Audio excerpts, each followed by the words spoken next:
Hi, it's Susan from Happy Pea. I'm here to talk to you about how to say it to seniors.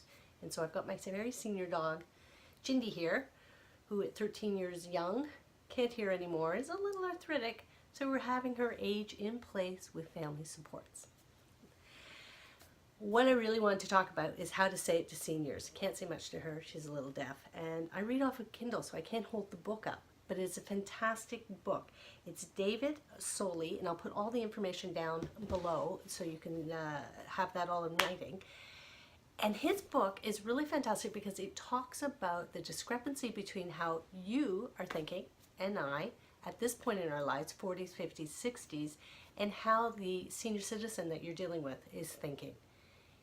Often we think that they're slow to make decisions, maybe it's a cognitive problem, maybe there's some dementia.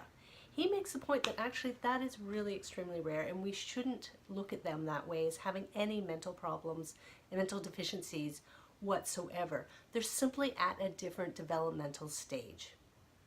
And so we've got two things going on with them right now. They are searching for a legacy and they're trying to maintain control.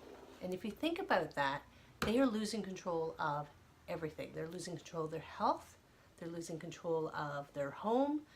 They are no longer working. They don't have that sense of contributions and control over that kind of an atmosphere. And they know very well that their time is limited and they're searching for a legacy. And what we really have to do is understand that that's what their brain is looking for right now and what they have to do. So the more we push them to make the kind of decisions that we think they need to make, and we think need to make them quickly, the more they're going to push back because they're losing control.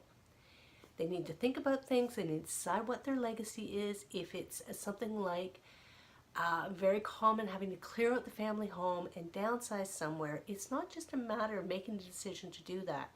Going through that home is helping them shape that legacy, and they need to be in control of the situation so that they can keep what they want to keep and what's important to them. And we have to give them the time and space to do that.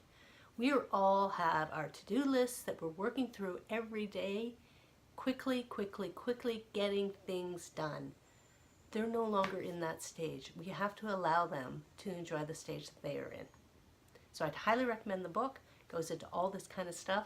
It's interesting because it's a perspective of not as a family member, but somebody dealing with clients who are older. So those of you who are dealing with older clients like myself, fantastic to look at that approach. And if you're also dealing with family, it's not a bad idea to kind of detach yourself a little bit from that and consider them clients as well. All right, I hope everybody has a great day. I see Chindy's having a good time over here. Enjoy the weather. It's a beautiful sunny day today where I am. I hope when you watch this, it's a beautiful sunny day where you are.